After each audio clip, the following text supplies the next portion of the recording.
Hello folks, this is Yamil for the Sky Network, and today we're going to discuss basic 4 safety rules for firearms. I'm here with my friend Fred Mastison, who has 30 years experience in training, and Fred and I are going to discuss these rules to make your time at the range safer. How you doing, man? I'm doing great. Thanks for having me today. Great. Well, hey Fred, we have the 4 safety rules as described by Gunsight Academy. Sure. And let's discuss them and give our thoughts on them and see how we can keep our time at the range safer. Absolutely. Okay, first of all guns are always loaded. Absolutely. That's a diehard rule. That avoids any accidental errors or any what we call a surprise. We hear it all the time. I thought the gun was unloaded. We always treat every weapon as if it's loaded. That way there's no surprises down the road. That's the ultimate rule. Every weapon is always loaded. Okay, great. And that's a great rule, and that rule sets all the other 3 rules in perspective.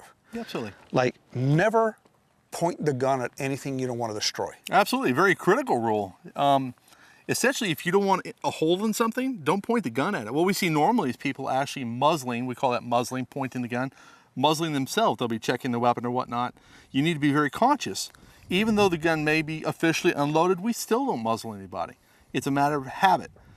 If I bring my gun down and I'm going to inspect it, you need to make sure that we're in a clear zone. A lot of people have good muzzle awareness in close proximity. For example, I would never muzzle Yamil, but I see sometimes people lose that sensitivity as the circle opens.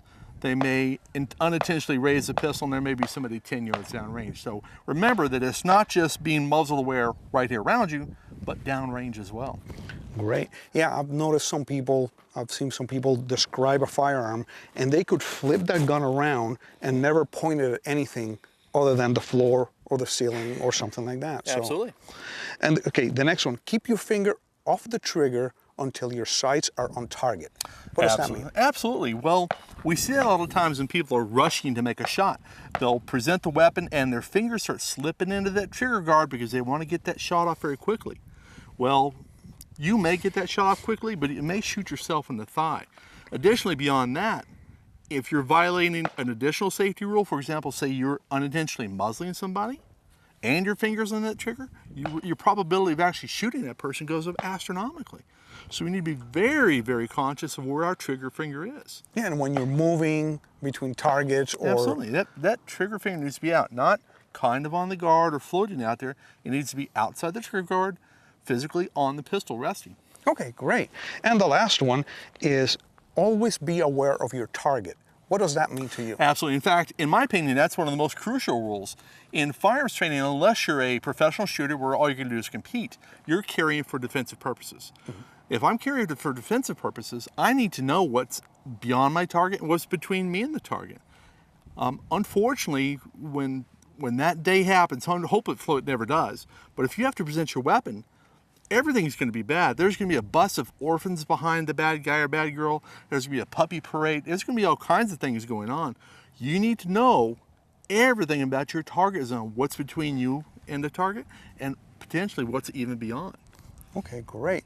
Well, those are great tips, Fred. I do appreciate your time and being here with us and to our viewers on YouTube. So I do appreciate it. Thank you very much. It's my pleasure. And we'll be back talking about other subjects here pretty soon. Thank you for watching Gunstock Reviews. Please visit our website at www.gunstockreviews.com for more exclusive content. Please visit our Patreon page at www.patreon.com/gunstockreviews. Your contributions would be greatly appreciated and help us grow our selections and frequency of videos.